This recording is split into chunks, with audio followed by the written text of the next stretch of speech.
Guys, welcome to one more willing blog. Today మనము ఒక different క్విక్గా చేసుకునే వంకాయ రెసిపీ చూద్దాం. Let's go. ఫస్ట్ వంకాయల్ని ఇట్లా కట్ చేసుకొని ఇట్లా 4 స్లైసెస్లో కట్ చేసుకొని సాల్ట్ పసుపు వేసి సోక్ చేసి ఉంచుకోవాలి, ఎందుకంటే అవి తర్వాత బ్లాక్ అయిపోతాయి. సో ఇట్లా సోక్ చేసుకొని ఉంచుకోవాలి. తర్వాత మనకు కావాల్సిన ఇంగ్రీడియంట్స్ వచ్చేసి మెంతులు, మినపగుళ్ళు, ధనియాలు, పచ్చనపప్పు, జీలకర్ర, ఆవాలు అండ్ 4 మిర్చీస్ అనమాట, ఎండుమిర్చి అండ్ కొద్దిగా సాల్ట్. సో ఇప్పుడు ఏం చేయాలంటే, ఇది నేను ఒక 1/4 పావు కిలో తీసుకున్నాను వంకాయలు. ఇప్పుడు మనం ఇందులో యాడ్ చేసుకుందాం. ఇవన్నీ మనం రోస్ట్ చేసుకోవాలన్నమాట. ఫస్ట్ కొద్దిగా మినపగుళ్ళు, కొద్దిగా ధనియాలు యాడ్ చేసుకుందాం. అండ్ కొద్దిగా పచ్చనపప్పు అండ్ ఆవాలు కొద్దిగా యాడ్ చేసుకోవాలి. ఆవాలు ఒక 1 టీ స్పూన్ అండ్ మెంతులు కొన్ని వేసుకోవాలి, లేకపోతే చేదు వచ్చింది, చాలు. అండ్ జీలకర్ర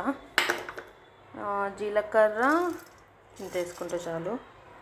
తర్వాత మనం కట్ చేసి పెట్టుకున్న మిర్చిని యాడ్ చేసుకోవాలి. సో కొంచెం హై ఫ్లేమ్లో పెట్టుకొని మనం దీన్ని ఫ్రై చేసుకోవాలి.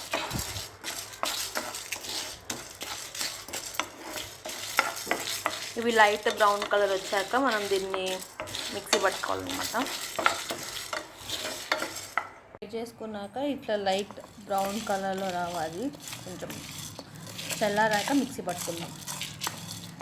ఫ్రై చేసుకున్న ఈ వీటిల్లో సాల్ట్ వేయి అండ్ కొద్దిగా వాటర్ టేస్ట్గా చేసుకొని మనము ముందుగా కోసి పెట్టుకున్న వంకాయల్లో ఇట్లాగా స్టఫ్లో పెట్టుకొని ఆయిల్ వేసుకోవాలి. ఆయిల్ హీట్ అయ్యాక వంకాయలని యాడ్ చేసుకోవాలి.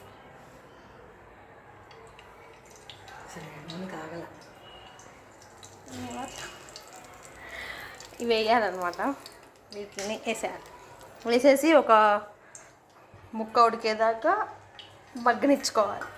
అంతే గైస్, కర్రీ అయిపోయింది. తర్వాత మీకు అవుట్పుట్ చూపిస్తా. స్టిక్ పైన వచ్చిన ప్లేట్ కన్నా ఇది మీకు ముక్కలు బాగా ఉడకాలి అంటే ఇలాంటి ఒక ప్లేట్ పెట్టుకొని ఇందులో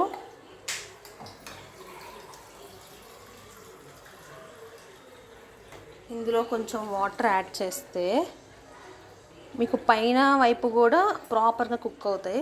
సో ఈ చిట్కా ఫాలో అవ్వండి. ఎప్పుడైనా వంకాయ రెసిపీ చేస్తున్నప్పుడు ఇలా వాటర్ వేసి పైన ప్లేట్ పెడితే పైన కూడా ముక్కలు బాగా మగ్గుతాయి అన్నమాట. ఓకేనా? ఇంక దీంట్లో మనం ఇంకేం యాడ్ చేయము. ఇట్లా మసాలాలు పెట్టేసి ఇట్లా ఇది కొంచెం మగ్గేదాకా ఇంకా అట్లా ఫ్రై చేసుకుంటూ ఉంటే అయిపోతుంది రెసిపీ. మీకు ఫైనల్ అవుట్పుట్ చూపిస్తాను. ఓకేనా?